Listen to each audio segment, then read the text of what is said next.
These next 2 weeks are going to be great in baseball, right? Especially in the National League, because we're trying to figure out who are going to be buyers and who are going to be sellers. And really, you look at the NL Central, and you know that the Reds are going to go all in.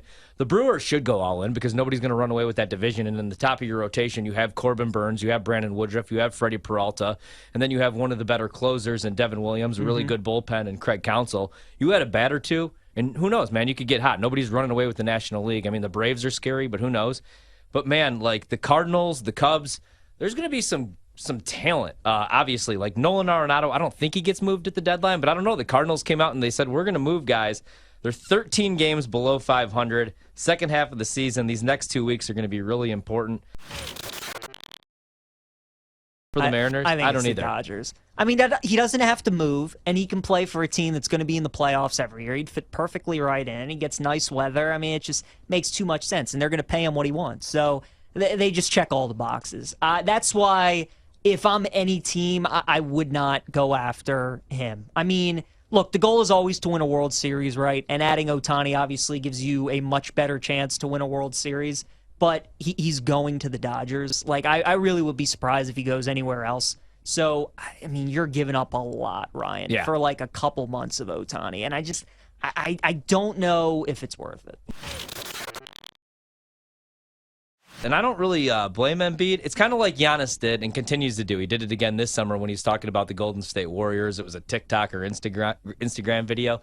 You got to put the pressure on, man, especially when you're the superstar. Nobody's winning championships by themselves. That's just not how the league goes. It really isn't. The league's never really been like that. You know what I mean? Jordan needed Pippen. Sure. Magic needed Kareem or other guys. Right. Shaq needed Kobe. Dirk really didn't need anybody. But, I mean, I saw, and somebody tweeted this out almost as a joke. I saw there was a picture on Twitter, and you look at, like, Embiid's knees. You have to wonder, as a big man, how many more great years does Embiid have left where he could carry a team to a championship? And the problem with Embiid, it seems like in the playoffs, is, people question, does he have that dog in him? Like, does he have the intensity that it takes? Does he have that killer drive in him? And we saw it again, in the postseason where he had veteran players like P.J. Tucker yelling in his face, trying to amp him up. I just feel like he kind of gets gassed. He's a big man. He's dealt with injuries. They need to get him some help. The problem is James Harden going to be back in Philadelphia? I like Maxey. I like Tobias Harris. I don't really love that contract. They should have kept Jimmy Butler, obviously. But I don't know, man. 16-1 to win the finals, 7-1 to represent the East. I'd stay away from both. Embiid's plus 600, 6-1 to repeat as MVP. I'd stay away from that. Is he going to play at least 70 games this season? I think there's a lot of question marks in Philadelphia. And I wouldn't be shocked, man, if in 2-3 years even, or maybe by next year, he's somewhere else. Well, it was a hugely important signing for this offense, which I think you could make the case the Titans might have had the worst, or at least, the least proven receiver room in the league before signing DeAndre Hopkins. I think it's kind of clear now that this was kind of the plan. Vrabel, after the draft, after the Titans didn't take a receiver till the 7th round, he sort of hinted at, a plan that he wasn't going to divulge at the time. And you go back and listen to what he said after the draft, and it does feel like this was sort of the idea all along. Of course, he was with Hopkins for 4 years in Houston. And, to your point, they did inquire about Henry, Tannehill. There was a scenario where the Titans really, blow it up, and just kind of start fresh. And instead, not really finding a lot of marketing. We all know what, that's all the talk in the league right now is what's happened to the running back in this league, but they decided to run it back. And so if you're going to do that, even though you took Will Levis in the 2nd round, you have a veteran, very good defense. You've got Henry, who still was really good last year. I mean, he was great last year considering the offensive line. Yeah. And Tannehill's been a good quarterback. So you really needed to go try to do something to especially help Tannehill. I mean, the offense has just deteriorated around him since it was, one of the best offenses in the league in 2020 and even for parts of 2021 when this was the number 1 seed in the AFC. So finally they do something for him rather than take something away like A.J. Brown or lose their left tackle and then don't have an adequate replacement. So I think now they have a chance to have a decent, maybe good offense. The offensive line is still a huge question. But with Traylon Burks in his 2nd year, Chig Okonkwo in his 2nd year, promising young players, you add Hawkins to that mix, and the skill group looks pretty good. And no, Scott, his career is over, unfortunately. Tennessee is where receivers tend to go to die. Julio Jones, yeah. Robert Woods, yeah. I love D-Hop, and I think he's better than those guys, but I don't understand the fit. Hopkins didn't strike me as a guy that would take the money. I really thought at this point in his career he would try and win a Super Bowl. And maybe he sees something in Tennessee that we don't, but I don't like this move for him. There were so many better options on the board. I think this is bad, Ryan. I think that Hopkins' career is officially over. Yeah, man, I don't know what Tennessee's doing either. I thought it was going to be a full rebuild. They have one of the most expensive offenses in the National Football League, yet 60% of that salary goes to Ryan Tannehill and Derrick Henry. They needed wide receiver help, but I worry about this move. D-Hop's going to be 31 years old. Ryan Tannehill had a down year. He's going to be 35 years old. I don't really like Will Levis, which is who they drafted. I don't know if Malik Hooker is even an NFL quarterback. I still think he has some good years left.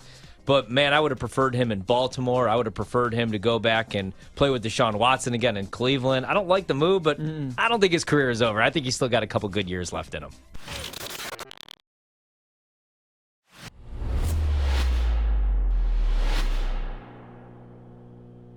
Peach. Horvat U. Now, that's a university I should have applied to. Do you think I would have gotten in? I mean, you got into Alabama. Were my grades good enough? Yeah, man. Yeah. Okay. I went to Western Illinois and Macomb, Illinois. So. What are the mascots of Horvat U? What's the mascot? The Leatherneck. The Leatherneck. I've inserted, I've stolen that away from WIU. Fair enough. 39 days, 15 hours, 38 minutes, and now 20 seconds until week 0 of college football. Ryan Horvat, PJ Glasser, we're going to preview a different conference every single night. We got through a whopping 2 teams. Not a whole lot of value, I don't think, in betting Michigan or Ohio State, but obviously those are going to be 2 of the top teams. I do like Penn State. We were talking about this before the break. Over 9.5 wins. It's now minus 145, so you're paying a price. You said it, man. Sean Clifford's gone. You upgraded the quarterback position. Tons of hype, but you bring back 16 starters. I don't love Franklin, but I do like this defense. The offense, 8 starters are back. They have a loaded backfield. I don't love the offensive line. That's my biggest concern when you lose your starting center and your right tackle. And you didn't grade out very well run blocking, and your strength is the rushing attack. But the wide receiver room, also, man, you lose 3 of your top 4 weapons, but you look at the defense, and they're just loaded. They have Nasty. Chop Robinson, who you probably know from Maryland, 5.5 sacks on the D-line. They have probably the best linebacker unit in the Big Ten, one of the better in college football, and it's linebacker U. They've had 14 linebackers drafted in the last 16 years. They bring back Kobe King, Curtis Jacobs, and Abdul Carter. Their secondary is one of the best in the country, and that's crazy to say because you just lost Joey Porter Jr. Right. I love Kalen King. I think he's probably that next big thing. 3 picks last season, broke up 18 passes.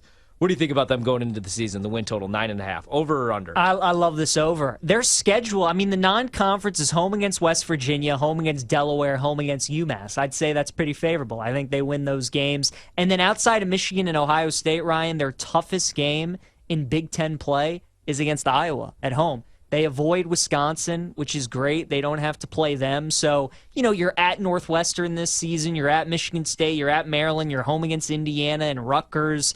And Illinois. The schedule is so favor for Penn State. So much like Michigan's schedule, their season really comes down to 2 games, and that's what makes that Big Ten East so exciting, is those 3 teams, Ohio State, Michigan, and Penn State, know the importance of when they play one another. But of the 3, Ohio State's schedule, by far the hardest. Penn State, I think just like Michigan, extremely favorable. Yeah. And, I think they have a chance to be a really good team.